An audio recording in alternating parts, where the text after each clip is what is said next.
Chrono Trigger is one of my favorite video games, and the music is a large part of that. Today, we'll take a deeper look into the music and answer the question, how accurate is the Chrono Trigger music to the time periods they're based on? Today, we're going to be looking at the eras in the order that we visit them in the game. We'll start with the present day, which is 1000 AD, then go to the Middle Ages, which is 600 AD, then the future, 2300 AD, end of time, the Prehistoric era, 65 million BC, Antiquity, 12,000 BC, and the Cataclysm, 1999 AD. And just for the record, we are not going to be comparing the exact dates, but rather the periods of time relatively. So Antiquity does not actually equal 12,000 BC in our history. Let's start where we do in the game, present day. Present day music is always changing, however there are some interesting similarities between present day Chrono Trigger music and present day EDM dance music. Let's start with the main theme.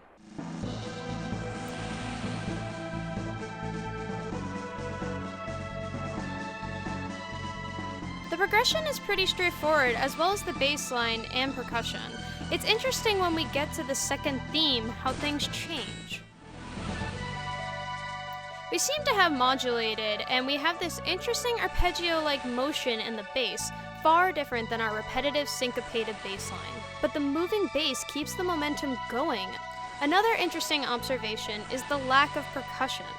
It's almost acting as a build-up that we would hear in dance music, where one fundamental element, usually bass or percussion, drops out and then we build back until we get a small percussive lead into the next section. Now, let's look at the Millennial Fair.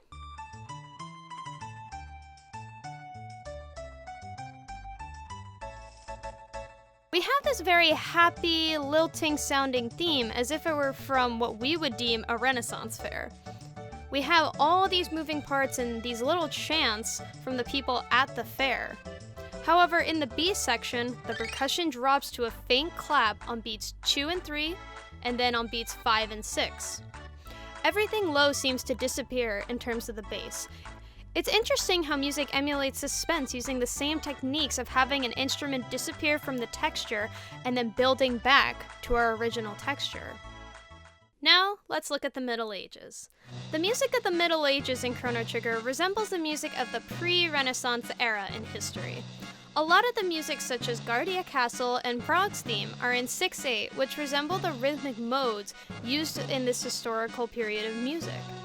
Rhythmic modes were a collection of predetermined patterns that were based on complex duple or triple meters. We see the same few rhythms repeatedly used in Frog's theme. The rhythms consist of either 2 dotted quarter notes, 6/8 notes, or quarter eighth, then 3/8. These repeating rhythms bear strong resemblance to the rhythmic modes used in the pre-Renaissance music. Now, let's look at the end of this period in musical history. Minoria Cathedral resembles Guillaume Michaud's Kyrie from the 1300s. Both play with the suspensions and utilize all these beautiful color tones among the different voices. Even though Minoria Cathedral is polyphonic, which means multiple voices doing different things, the way this piece moves is very similar to the solo parts in Gregorian monophony. Kyrie is usually sung by a soloist, and everyone comes in with the eleison. It's interesting that Minoria Cathedral's melody is very repetitive, but the colors and the backgrounds echoing make it sound quite soothing. Kyrie was a common religious text during the time, often set to music.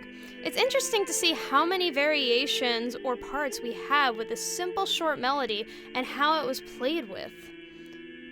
It appears that there are strong similarities between music of the Middle Ages in music history as well as Chrono Trigger because of these rhythmic patterns and the manipulations of repetitive melodies and rhythms. Now, let's go to the future. In film, television, and other media, the future is often depicted as bleak and apocalyptic, usually accompanied by musical drones and a lack of strong melody, as evident in Mitsuda's Ruined World, the overworld theme to the future. Obviously, we don't know what the music of the future will sound like because the future isn't a defined period of time.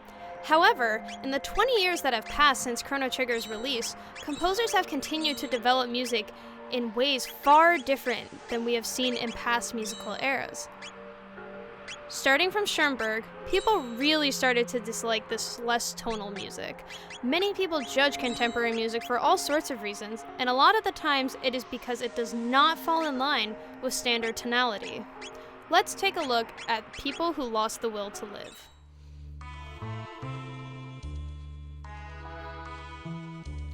This tune is in D minor and fluctuates between melodic and harmonic minor. It also has this sharp 4 or flat 5 scale degree, depending on how we look at this. There is also an emphasis on the raised 6th scale degree in the melody. The melody has a lot of altered notes, which are very ambiguous when analyzing the music, just like the future. It seems to be stuck on a tonic pedal, except for the section where the bass drops out and we have very dissonant harmonies.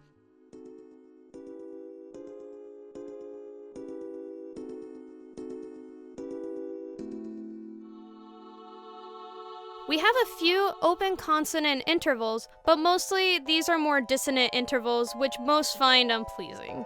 While people find less tonal music unpleasing, it was revolutionary for these composers.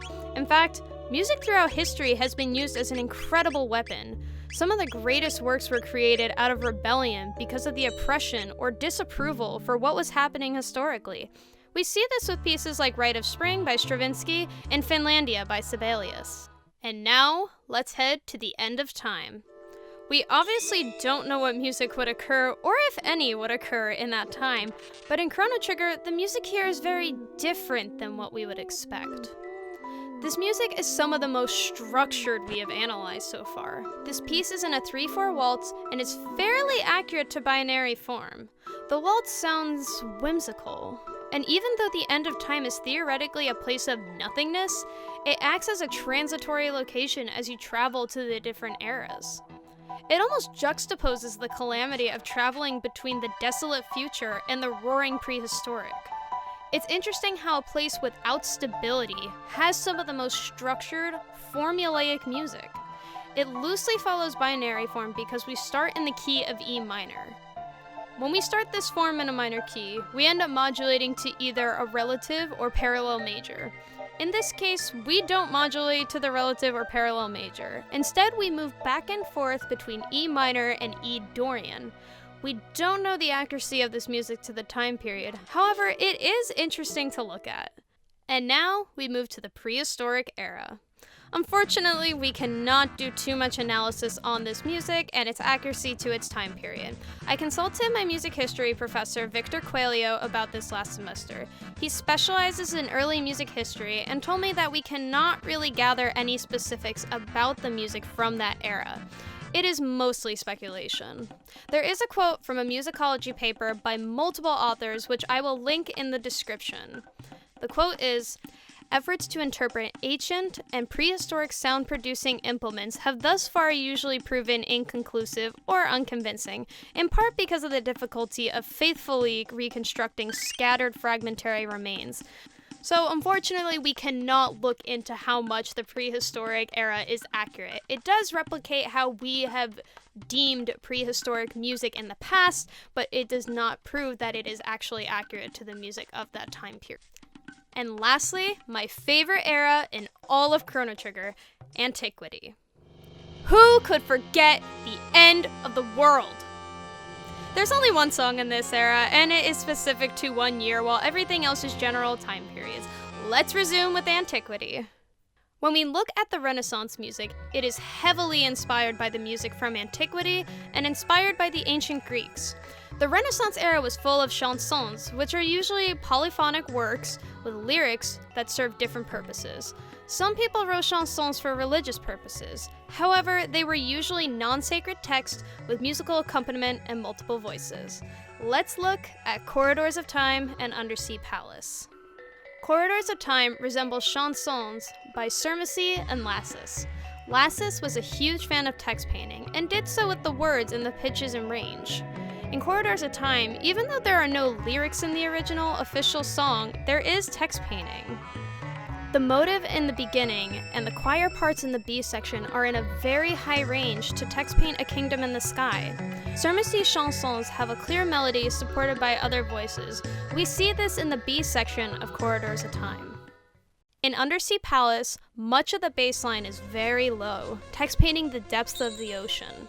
However, there are still very high ranges in the strings, almost as a reference and tie to the Kingdom of Zeal. Let's take a look at the intro to Undersea Palace.